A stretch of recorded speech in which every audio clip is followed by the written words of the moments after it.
Welcome to Brian Lehrer Live, where web video meets the issues. A campaign trail of tears for supporters of John Edwards and Rudy Giuliani tonight, out of the running just a week from Super Tuesday. We'll call for your reactions tonight. We'll also do a class analysis of the candidates and the future of how we vote. And we have a generation of young people growing up who are YouTubed, Facebooked, IM'd. It's hard for me to imagine them 25 years from now going to the polls on the first Tuesday in November. Plus, in partnership with TechPresident.com, we continue to explore the battle for the presidency online. But first, our video picks for this week. Yes, after the Bill backfire, Hillary is likely to make nice to Barack in tomorrow night's final Democratic debate, but video is another matter. Check out this attack ad from the Hillary camp. I never said that we should try to go ahead and get single-payer. I happen to be a proponent of a single-payer universal health care plan. What I said was that if I were starting from scratch, if we didn't have a system in which employers had typically provided health care, I would probably go with a single-payer system. That's what I'd like to see. But as all of you know, we may not get there immediately, because first we've got to take back the White House, and we've got to take back the Senate, and we've got to take back the House. I never said that we should try to go ahead and get single-payer. Single-payer health care plan, universal health care plan. That's what I'd like to see. There must be something in the water in Washington, D.C., where Democrats go over there and forget what those core values are.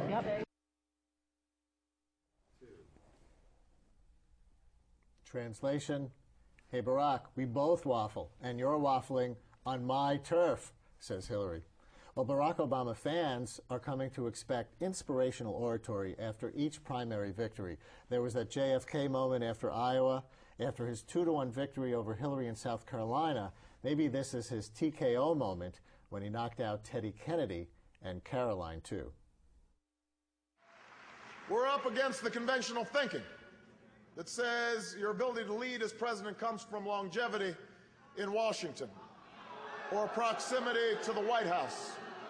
But we know that real leadership is about candor and judgment and the ability to rally Americans from all walks of life around a common purpose, a higher purpose.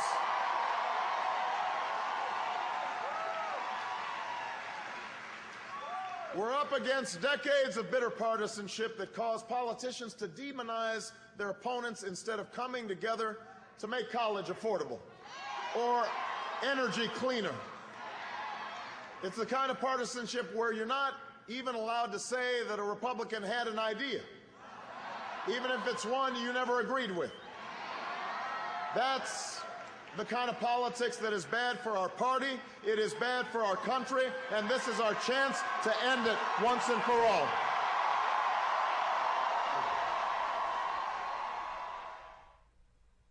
Now, have you ever wondered how political campaigners stay awake, jet-lagged, and working 18-hour days? Well, New York Post TV gives us the answer, videoed at a Martin Luther King Day event. Video pick number 3. Watch that hard-working ex-president to the left of the speaker. It was their collective hands toward justice that energized and gave direction to the service of ordinary people from all walks of life. Equally important and not too often overlooked, Martin Luther King Jr. encouraged all peoples to live up to their purpose and potential by uniting and taking action to make this world a better place in which to live. That action, he believed, would be a living manifestation of their faith. He is a position safe. Expediency asks the question, is a position politic? Vanity asks the question, is a position... I guess that was Bill Clinton's I Have a Dream speech. But can the Democrats snatch defeat from the jaws of victory this November? MoveOn.org argues it will be easy if Dems fail to make contributions. To emphasize the gravity as they see it, MoveOn offers this, maybe the lowest tech ad they've ever produced, vidpick number 4. You know, a lot of Democrats think that we're going to win this election in a walk, that we're just going to kind of slide into victory. I don't. I think when the Rove Republican machine gets going, it's going to be very hard to stop. We're going to see more swift vote ads, more lies, more vote suppression. We need to make sure that we win. And we've got a big plan to do that. We've got a massive cutting-edge plan to get out the vote for the Democratic candidate and make sure that we swing those undecided voters our way. We've tested it in the field. We know that it works, but we need to start building it now. And so I wanted to ask you to make a donation. We don't take big checks from CEOs. We don't take money from corporations. Everything we do because thousands of us pitched in to make it possible. Well, maybe they take money from George Soros. Does he count? But the votes are counted in Florida, and President Rudy is history. It's official. Actually, all week, mainstream TV had been treating him like dead man running. Here's a mashup of those zombie Q&As. It's from Talking Points Memo TV. 6th in Nevada, 6th in South Carolina. Ron Paul beat you twice. How do you spin that? We're concentrating on Florida. We've been here for 2 weeks. We've been campaigning here, not quite full-time, but just about full-time for 2 weeks. We decided some time back that this is the place where we should put our most emphasis, that it worked our strengths and weaknesses the best, and now we're ready for it. We're ready for everybody to come down here, join us. All right, what's going on? Because there were such high expectations for you. We've had several contests right now. You're not doing well. I know you're gearing up for Florida, which is on January 29th, but what's happened in Michigan, New Hampshire, Nevada? Why aren't you doing better? Because we decided that given all of our strengths, weaknesses, our resources, the best thing for us to do was to concentrate on Florida, where we think we can make a very, very strong showing. And I think our strategy has kind of worked out. Cruel, those journalists, aren't they? In fairness, I thought Giuliani's concession speech last night was gracious, statesmanlike, about issues and not about him. And that's it for the video picks for this week.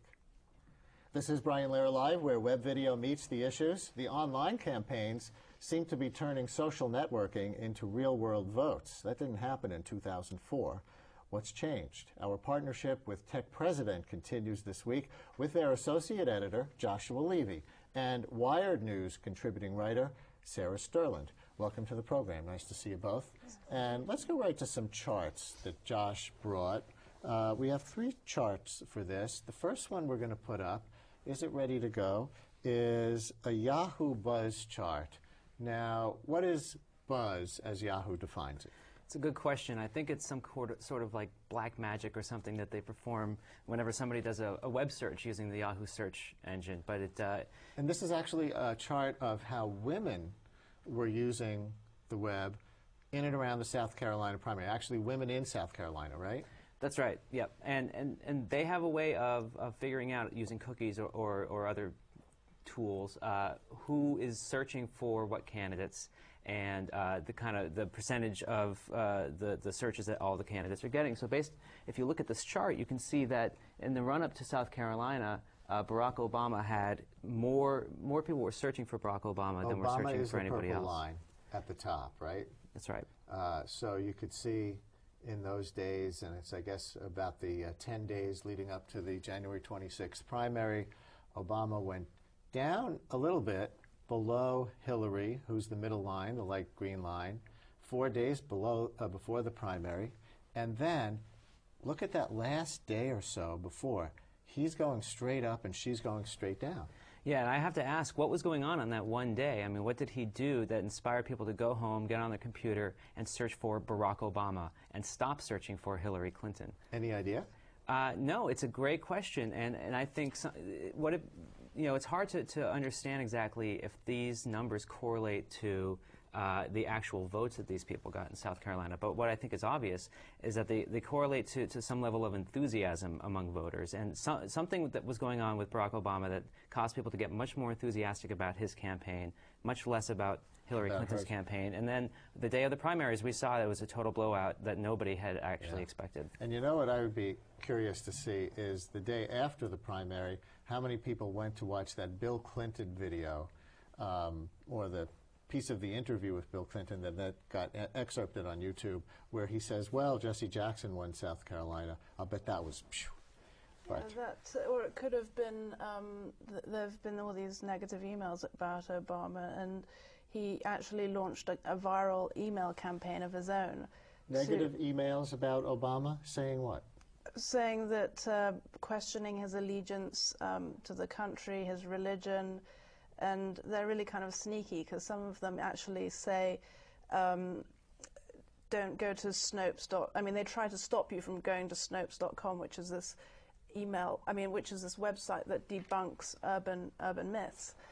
And right. So this thing that some people are putting out there that Barack Obama is a Muslim, that's the particular basically, thing, right? Yeah. And he cleverly launched this viral email campaign where users can upload their own address books and send out, these pre-filled forms, 3 different letters, talking about his faith in his church and the fact that he actually swears on the Bible in Congress on a regular basis. Yes, swears on the Bible, and I think even the one Muslim in Congress, I think he might also have to swear on the Bible, I'm not sure. But nevertheless, Barack Obama is a Christian, let there be no doubt, in case anybody's confused. All right, next chart. This is, now we're going from South Carolina women 18 plus to, New York State, Josh. Yeah, this is New York State, all adults 18 plus. And we see something very similar to what was happening in South Carolina. And again, look at the time frame where it ends on January 27th at the end there on the right, just 3 days ago. And starting around the 25th, which was, I believe, the day before the South Carolina primary, we see a huge spike for Barack Obama, again, who's the purple line, and Hillary Clinton going up a little bit. She's the green line, but nowhere near the kind of attention that Barack Obama was getting online. And what seems clear in this case is that in the aftermath of South Carolina, with that speech that we just watched, people got very excited about Barack Obama. You see this online, and it's not necessarily meaning that people are going to vote for him more in New York State, but in the immediate aftermath, people got excited. Who's Barack Obama? What's going on with him? A little less so with Hillary Clinton. I also think it's interesting to notice that John Edwards' numbers went down, and I think that kind of foreshadowed what we saw today with him dropping out of the race. Right. The next one is what they call Google Trends, which means? Which is very similar to the Yahoo buzz charts that we're looking at. This is basically, they're less precise because we don't have the same kind of demographics, knowing that these are adults or that these are women, but this is showing who people are searching for on specific dates. So again, with that blue line, Obama's got the and it's just the same thing. Excuse me, just the same thing right there at the date of the South Carolina primary, January 26th. At the end, something happens that we still haven't figured out, and Obama's searches suddenly spike. And what it could be, looking back at it now, these are all very easy to interpret. Looking back at them, during the moments when these spikes happen, it's harder. But looking back, I would say something like Clinton fatigue had settled in on that Friday, and we might be seeing that there. Well, everyone knows who Clinton is. I mean, they've been around for decades. I think unless you're from Illinois and you don't pay attention to politics, you might not know who Barack Obama is. I mean, you don't really know what his policies are, for example. Before we show one more set of charts, these online searches are not always the best measure. It seems to correlate in South Carolina, but not always the best measure of who's going to vote for who, or not so good at predicting the political future necessarily. What are some of the online measurements that you're most interested in watching there at Wired? Well, I actually look at this chart called Wnyc quite a bit from 2 Arizona State University professors. They've ported over a marketing tool to the political sphere, and they track all the positive and negative buzz, and they separate it out between the Democrats and the Republicans. And what we saw before the Michigan primary was that the blogs went crazy over McCain, but we all know that Romney ended up winning Michigan. So the trend actually caused one of the professors to predict that McCain would win, but Romney beat him out. So what does Wnyc tell you? It just tells you that they're talking a lot about one of the candidates. I mean, for example, Hillary Clinton's dominated Wnyc, especially the Republican Wnyc for the whole year, and it's partly because they're obsessed with the candidacy, and a lot of it's being driven right now by the Republican National Committee. There's something called offline. What is that? Well, I was searching for, I always get asked, how does online activism or enthusiasm translate to offline votes or results? And, unfortunately, there's no perfect answer for this. And I was searching, but then I saw with Barack Obama, that was starting to happen in Iowa. A lot of people were talking about how organizing on Facebook, for example, was leading to maybe actual votes on the ground in Iowa. And so I thought to myself, what do we use to describe this phenomenon? And I realized there was no word out there for it because it hasn't happened yet. So I created one, which is offline activism. And I'm trying to push it gently into the cultural lexicon. All right. Let's put up the next chart. Now, this is something called eventful, or it mentions eventful demands. Explain the term eventful. Eventful is a website, eventful.com, which lets average people demand, in their parlance, for performers, usually music performers or politicians, to come to their town. And so, if I create a demand for Hillary Clinton to come to Brooklyn, other people can join in on that demand, and the more people that demand her, the more likely she is to come. So we at Tech President like to chart the numbers of demands that all of the presidential candidates have. It's a good way of, again, measuring offline or online enthusiasm and offline enthusiasm. And again, we're seeing Barack Obama the most in demand for events among the candidates in Aqua there at the top. And again, spiking right toward the end of January. Clinton in black, Edwards in green, and Kucinich barely visible. Yeah, and I think it's interesting to look at John Edwards there. He plateaued. This chart goes back to almost a year ago, and starting around, looks like July or August, he hit a plateau, and he never recovered for that. He just kind of flatlined for the rest of the campaign. Meanwhile, Barack Obama, slow ascent, and then a very, very quick ascent, and Hillary Clinton, a much slower ascent, but still going up. So it's interesting to look at that Barack Obama, that's basically a big snowball you're looking at of enthusiasm and attention that the other candidates just weren't getting. Brian, I think what all this data, one thing that all this data does tell us is how central online organizing is to each campaign, and how Barack Obama's campaign really seems to be driven like a spoke. The online portion of it really drives a lot of activity around the campaign. It's more efficient for communicating, it's more efficient for offline organizing, and they've been really very innovative in the way they've pushed out video. For example, one time last year they put out a video to all the organizers on an online video that showed, that told people, instructed them on the very most basic things on how to knock on doors to talk to people about Barack Obama. Yes. And it was tied into an actual offline event where organizers, all the people in the neighborhood would get together. And there was another one I saw that instructed people in Iowa how to vote in the caucuses, right. which was not the easiest thing to do. Yeah, all the campaigns did that. I actually think that Hillary Clinton had the best video for explaining that. It was called Caucusing is Easy. It was hilarious. Funny. It showed Bill Clinton trying to work out and then eating a cheeseburger or something. So dieting is hard. Yeah. Caucusing is easy. Although we found out that not enough people found it easy to propel her to the... That's true. One more eventful demands chart. This is for the Republicans. And who is that big mountain with the cliff but Ron Paul? Ron Paul breaks all of the rules about assuming that these sorts of charts show an accurate representation of enthusiasm that turns into votes. He has had, for the past year, dominated online data when we were looking at, who's being enthusiastic about Ron Paul, who is friending him, who is watching his videos. He has beaten out all the Republicans pretty consistently, and most of the Democrats, too. And you can see, too, Huckabee in black, that around the time the voting started, and probably because he won Iowa, eventful demands went way up for him. But, sir, you've been tracking some maybe slightly dirty business among Ron Paul supporters? Well, at the beginning of the time when I started at Wired, I did one story on a online sort of manipulating online buzz, a robotic email campaign that actually turned out to be based in Eastern Europe. You can apparently pay some of these people to send out these emails. Spam. It's otherwise known as spam, basically.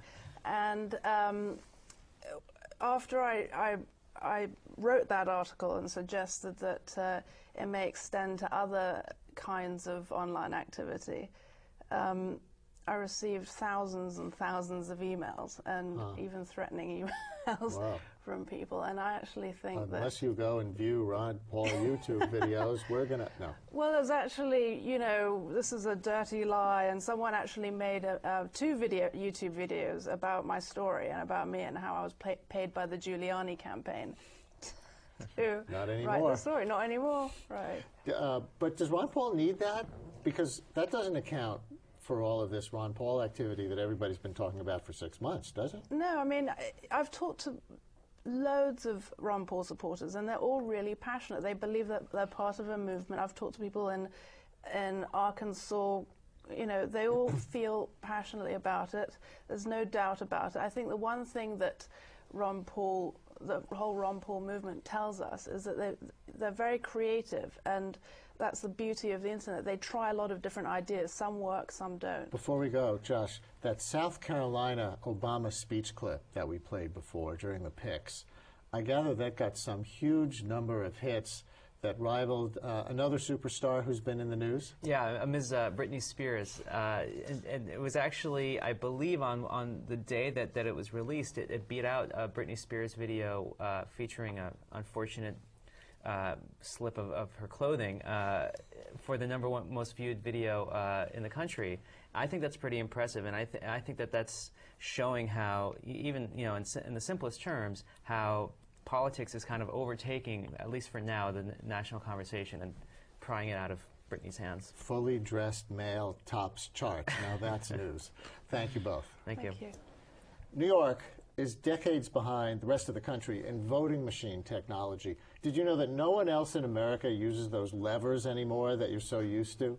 But what challenges will new machines and new systems bring when they come very soon? The site Why Tuesday questions our current election system nationwide. Here is Jacob Soboroff talking about voter technology with California Secretary of State Deborah Bowen. I would hope that 25 years from now, we have a system in which anyone can vote remotely from wherever they happen to be in the world, and it is so secure and so accurate that we don't have to worry about anybody attempting to tamper. I mean, we have a generation of young people growing up who are YouTubed, Facebooked, IM'd. It's hard for me to imagine them 25 years from now going to the polls on the first Tuesday in November. For right now, I think we're better with a much more tried and true system. The optical scan, fill in the bubble system that we're also familiar with has the advantage that it can be counted by a computer, but if there's ever any question, you can go back and you have the original paper ballot that was marked by the voter. So, yeah, there's still some issues with paper. In the history of elections, there have been missing ballots, additional ballots, ballot box tops floating in the San Francisco Bay one year. But that requires what computer experts will tell you is a retail level of computer fraud. You have to do it one ballot or one precinct at a time. And the scary thing about electronic voting is you can go in and make wholesale changes if you have access. If you think about what's at stake with elections, it's everything. It's do we go to war? Do we not go to war? What's our domestic policy? Do we cover everyone with health care? What's our stand on immigration? Everything is at stake. And, Willie Sutton always used to say about why he robbed banks, because that's where the money is. Well, elections are where the power is. So what's New York's new voting system going to look like, and will your vote get counted? Joining us now, Bo Lipari, founder of New Yorkers for Verified Voting. Welcome to the program. Hi, thanks. That phrase, verified voting, what does it mean? Well, what it means is that what we need in today's world is guarantee that the voter knows that their vote has been counted exactly the way they cast it. And what that requires is a way for a voter to verify how their vote has been recorded. That turns out to be a pretty difficult problem with the new touchscreen voting machines, but of course less of a problem with a more traditional approach that uses a paper ballot. What about the New York old clunkers? You know, we tend to think they're so outdated. We go in and we go clunk. But now it turns out, since Bush versus Gore in Florida in 2000, that these new, more high-tech machines, at least certain kinds of them, are actually more at risk. Why don't we just keep our levers? Well, you know, that's a good question. A lot of New Yorkers ask that. The answer is the federal government has said we can't. Help America to Vote Act was passed in 2002. As a result of Florida. As a result of Florida, exactly. And one of the stipulations of the Help America to Vote Act is that states using lever machines and punch card systems replace those systems. Now, you'll remember from Florida that there wasn't a problem with lever machines, there was a problem with punch cards. Yeah. So how lever machines got included in there is a good question.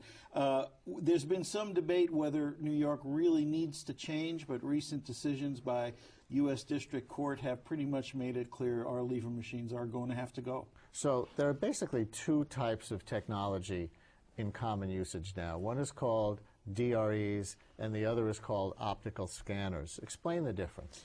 The DRE, it stands for Direct Recording Electronic. It's often referred to as a touchscreen voting machine. And it's called that because you record your vote directly on this, what essentially is a computer, although it may not look like a computer. Like an ATM or an iPhone with a touch screen. Exactly. And your vote is recorded in the electronic memory of that computer.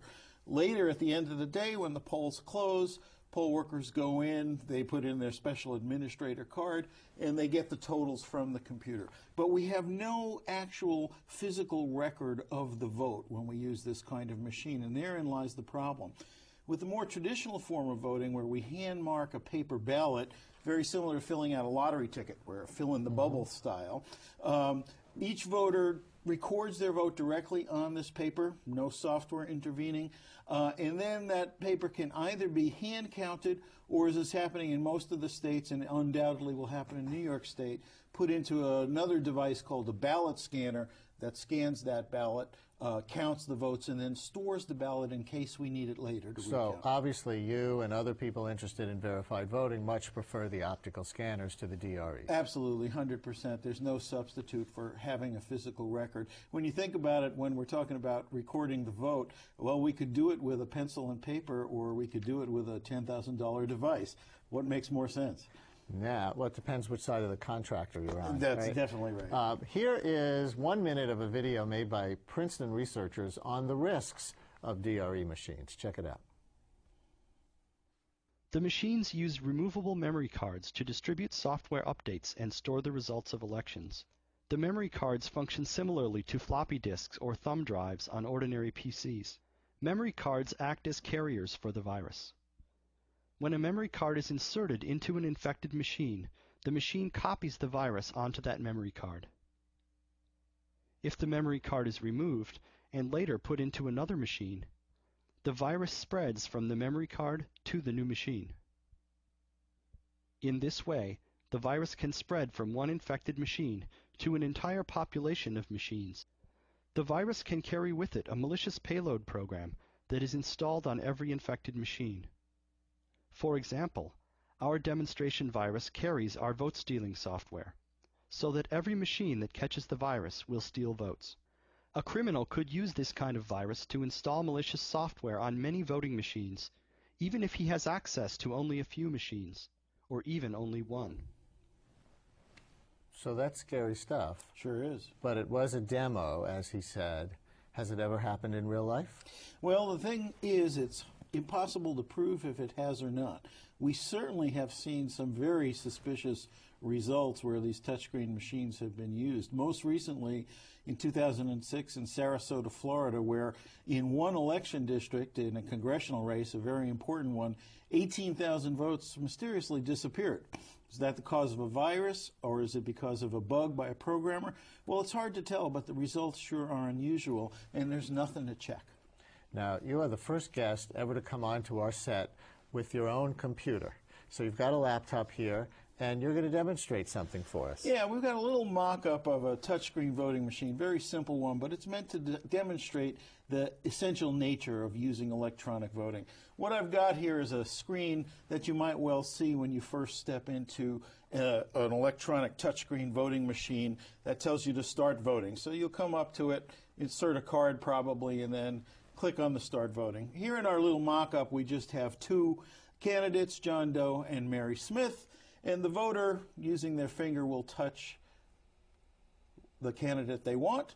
And we haven't actually cast a vote yet. We've just indicated our selection. What we have to do is verify our ballot. We talked about verification.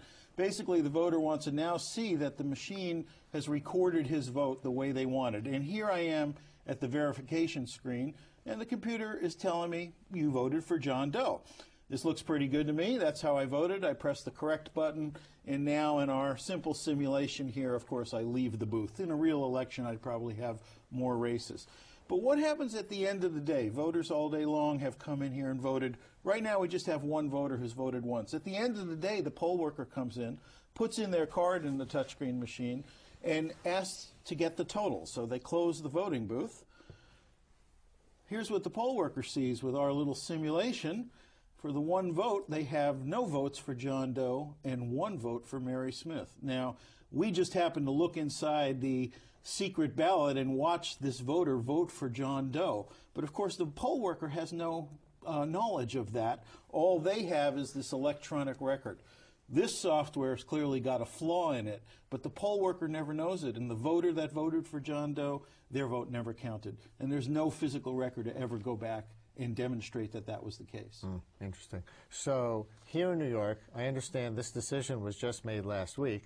We are going to go to the optical scanner kind of technology that you prefer over DREs, correct? It looks like that. However, there's another wrinkle that got thrown in the works. Last Thursday, it did look like the board had finally, after 5 years, decided to eliminate the DREs from New York State.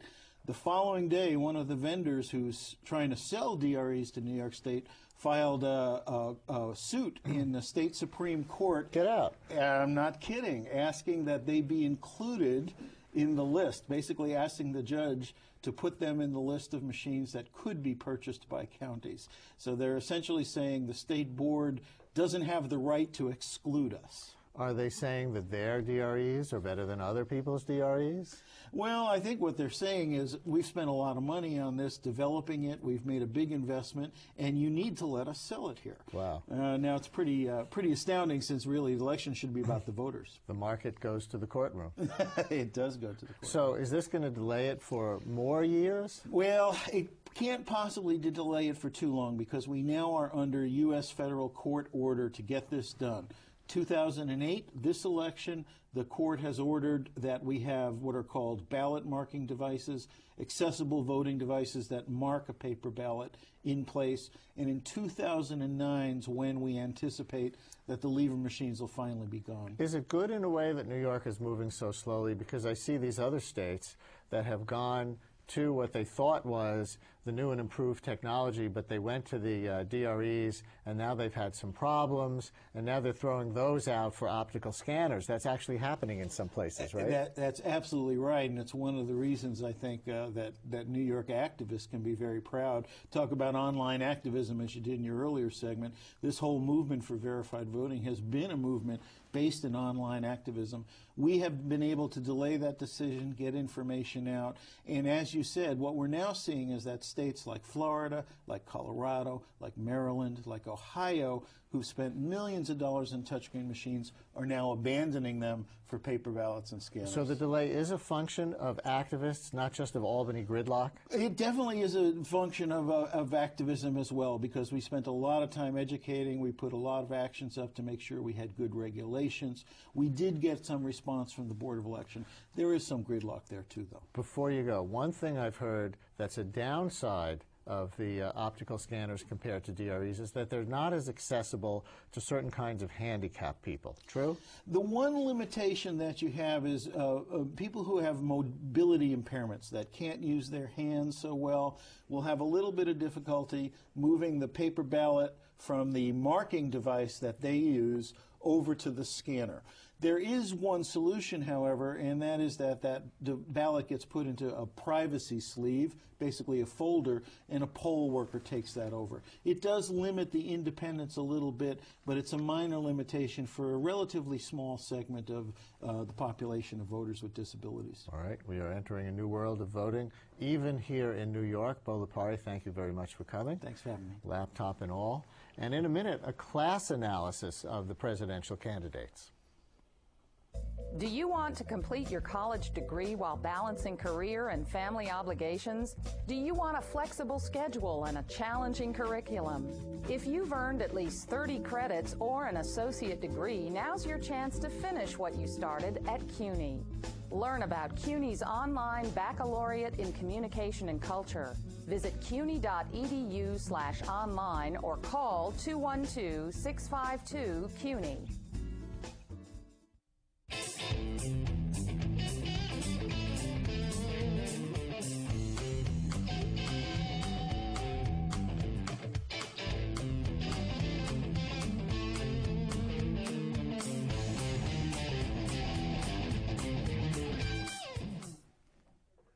This is Brian Lehrer Live, where web video meets the issues. This Ted Kennedy moment brought us all to a new place this week.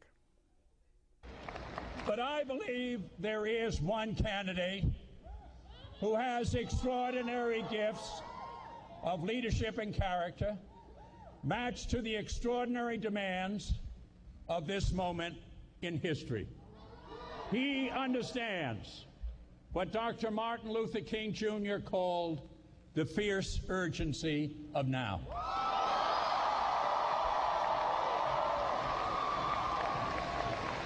He will be a president who refuses to be trapped in the patterns of the past.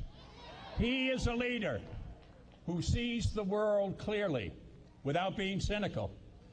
He is a fighter who cares passionately about the causes he believes in without demonizing those who hold a different view.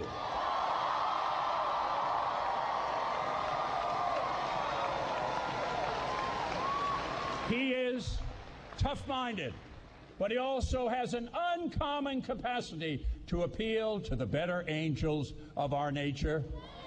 I'm proud to stand with him here today and offer my help, offer my voice, offer my energy, my commitment to make Barack Obama the next president of the United States. Well, I'm not so sure how narrow it is. The National Organization for Women called that endorsement sexist. But while gender and race politics sure are up front this election season, another factor has gotten less attention: class. At this moment of economic uncertainty, class may matter more. And working class crusader John Edwards just dropped out.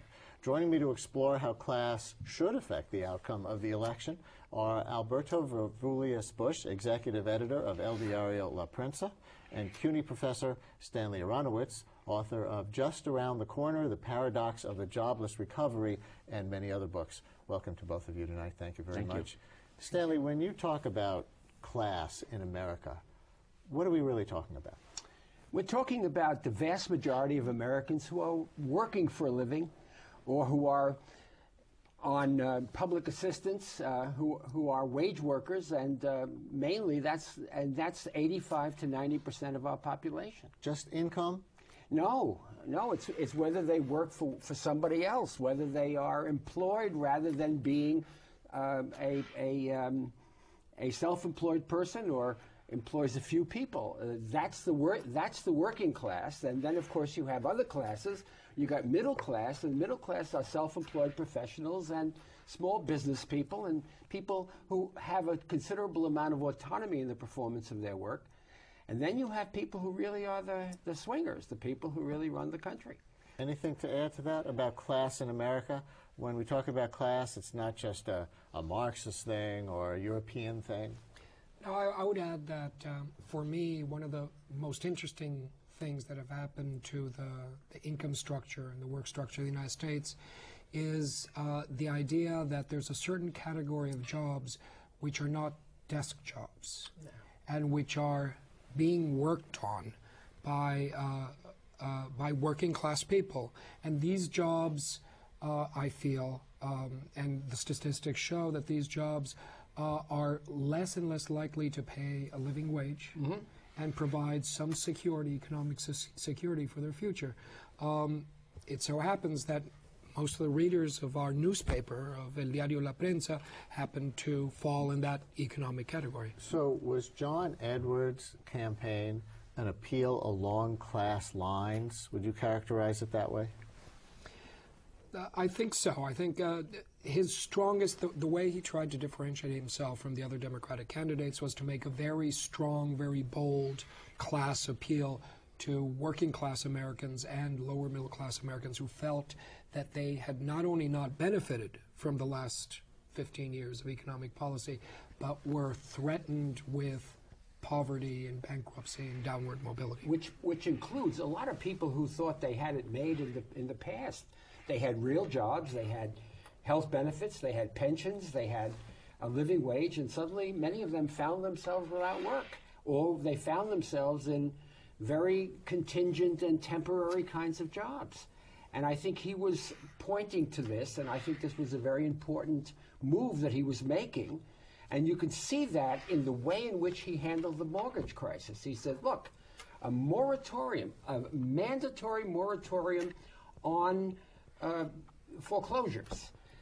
Hillary Clinton said a voluntary moratorium. Well, you know, voluntary is a hard thing to do when people are trying to make some money. And he also said, as Hillary now has said again, when he stepped down, that there should be, you know, 5 years of support, and there should be short-term relief for people with adjustable rate mortgages right, that are scheduled to go up. That's right, absolutely. Although I guess the Fed is helping them out too by lowering interest rates now a point and a quarter in the last couple of weeks. They can't go up as high as they adjust to the market. Yeah, but the recession is here, and what he was pointing to is that you have to have an aggressive government policy in the recession, and I think both Obama and Clinton were being a little hedgy about it, and certainly the Republicans don't know what to say.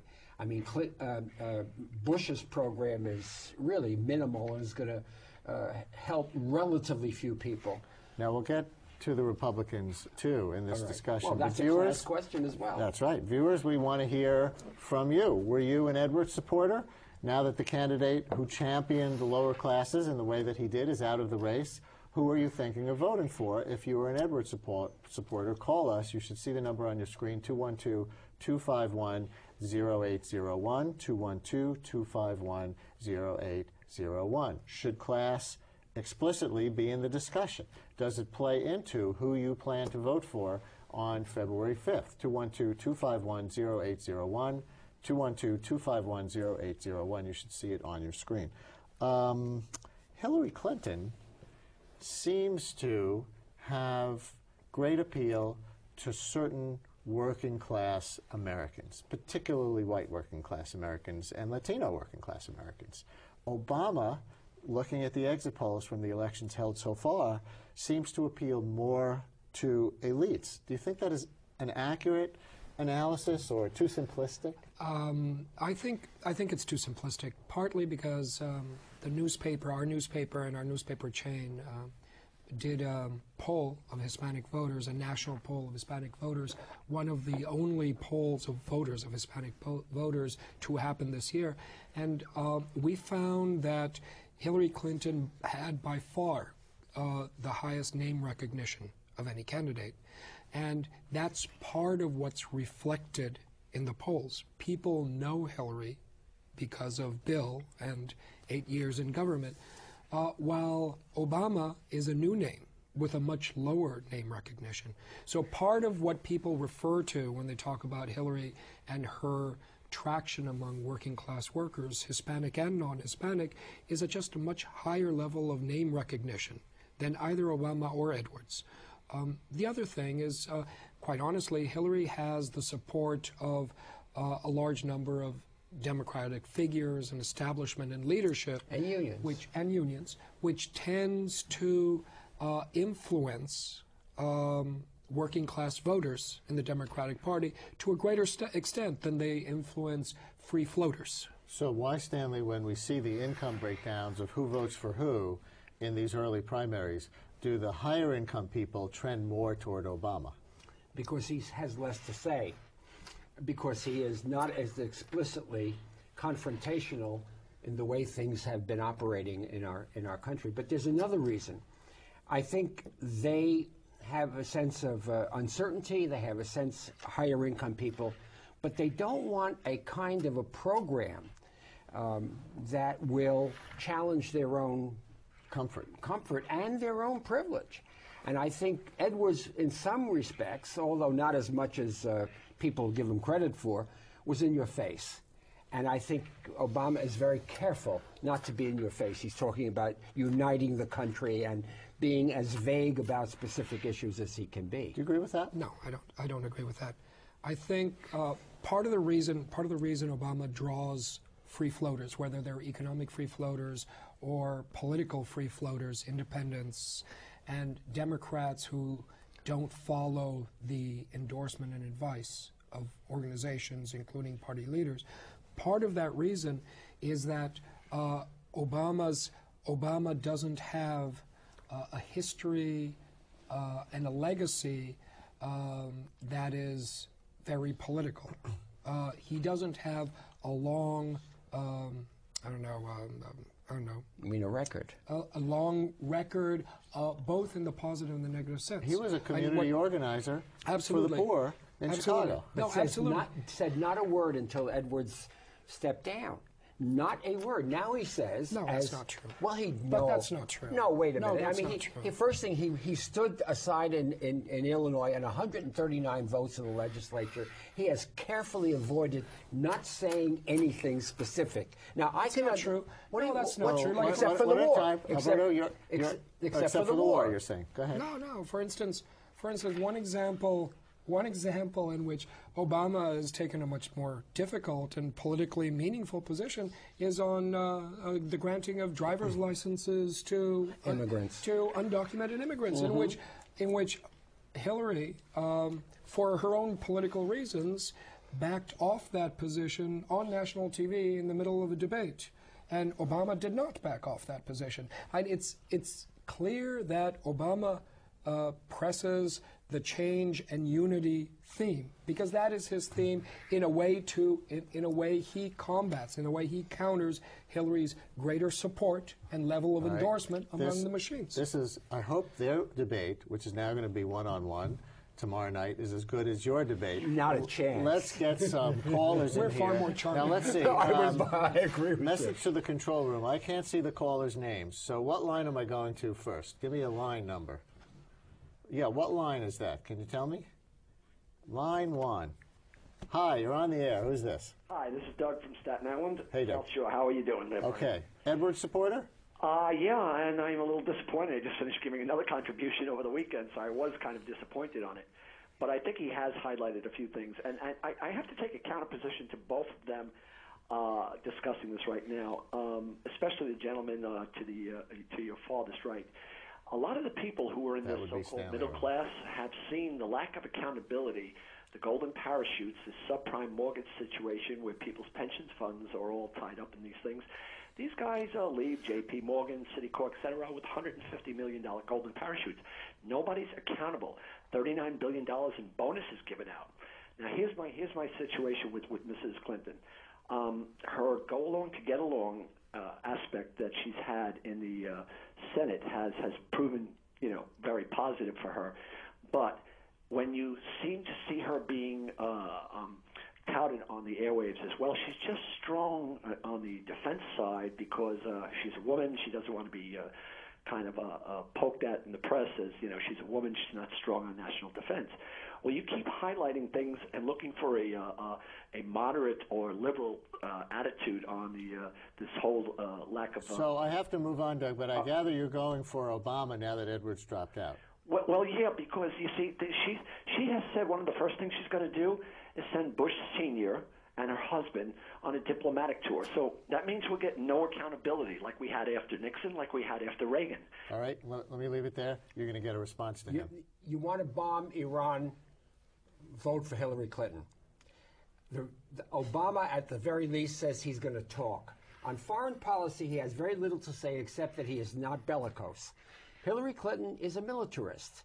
And I think it's a very, very strong difference, at least on foreign policy. Did you just switch sides? Absolutely not. I mean, not at all. It sounded that way. No, absolutely not. Obama, on foreign policy, he says he'll invade Pakistan if necessary. He'll root out bin Laden. I mean, he's aggressive, but he doesn't have the kind of militaristic stance as Hillary Clinton Michael does. in Manhattan, you're on the air. Hello, Michael. Hi, am I on? You are. Hi. I was wondering if the professor could talk about the role of sociology or ethnography in the presidential campaign. And specifically, this question is directed at Barack Obama. Because, you know, when I look at Barack Obama and I think of ethnography, I think of the reasons why he attracts a certain demographic. I think he attracts a sort of like upper middle class, bourgeois, white demographic, people who value traveling, experience, education. They like his sort of like multiculturalism, which is sort of like a bourgeois value. You know, I don't mean to sound like a Marxist, but it's just the way I look at things. Stanley? Well, why don't you want to sound like a Marxist? It sounds like a Marxist analysis to me. The role of sociology in this election begins with the whole conception of polling. Polling is a sociological invention. And the idea that you can ask people what they believe and what they will ultimately do and have that as a basis for prediction of what kind of strategy a campaign is going to have is a sociological concept. I denounce that. But at the same time, it is really built into the discipline. Do you want to take on the caller's sociological analysis of Obama? Well, I think it's a caricature of what is, for both Hillary Clinton and for Barack Obama, they have a wide appeal, and they appeal to very disparate groups of people with very different life experiences. So I think it's a bit of a caricature and a flattening of what is a very broad-based appeal for both candidates. On the Republican side, in Michigan, Huckabee appealed to working-class voters by saying people want someone who looks like the guy they work with more than the guy who laid them off, Romney. And in general, his candidacy has had a more populist cast. Is there a Republican version of economic populism that's different from the John Edwards version? Yes, I think so. I mean, I think Huckabee makes a very interesting argument, and the core of his economic argument involves social values. And that is the argument that, you know, the quickest road to poverty is to have a one-parent household with children. As a key marker of economic and educational success, marriage is a predictor of performance. So I don't get Huckabee, because on the one hand, as an evangelical, he says that, makes that value statement. On the other hand, he is blaming the economic structure and the guy who looks like Romney who laid you off.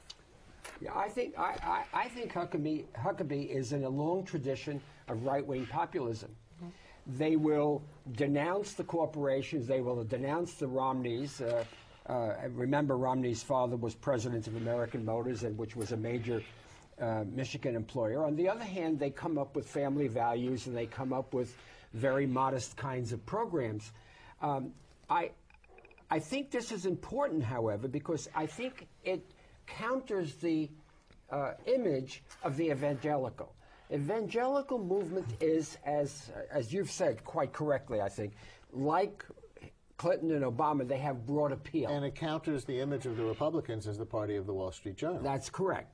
But I think the problem is that in the last analysis, what's going to trump Huckabee's chances, apart from the fact that he's an upstart who didn't have 80% of the black vote in many of the elections that have already been held, is that he's a newcomer. And I would watch him for next time. I think McCain is much more attractive to Republican voters because he's strong. Denny in Bensonhurst, do we have you? You're on the air. Yeah, how you doing, Brian? Listen, hey, Brian, I'm wondering why nobody seems to be talking about, Bush, Clinton. I mean, are we a banana republic? You look at the Clinton campaign. I've done some investigation on this, Brian. I'll give you the sword of Damocles. 1998, high school people that didn't even have a high school graduation diploma. All right, their wages went up 5.8%. But NAFTA, and I'm in the electricians union. NAFTA, they go and do side agreements on wages, on environmental rights, on working conditions, right? And then his chief negotiator, Barshevsky, she opens up a firm 3 months later, whose chief and only reason for being is to show corporations how to get around NAFTA. I get it. So we're running out of time, but he talks about, take on NAFTA. Can NAFTA be mended, or does it need, as Dennis Kucinich would have said, to be ended?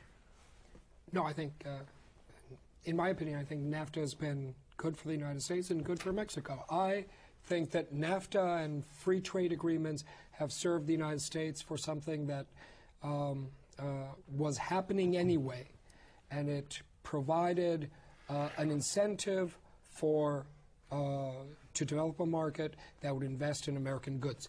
That what was happening anyway was globalization. That was a global reallocation of capital investments. You're going to disagree. NAFTA is a disaster. Is a total and utter disaster. Not only have we had a net export of jobs because of NAFTA, but it is one of the ways in which we have ensured the race to the bottom of the United States. And the Clinton ambivalence to start with in 1993 is now a full-throated support of NAFTA. I think free trade has never been good for working people, and it continues not to be good for working people. One more. Paul in Manhattan, we have 20 seconds for you.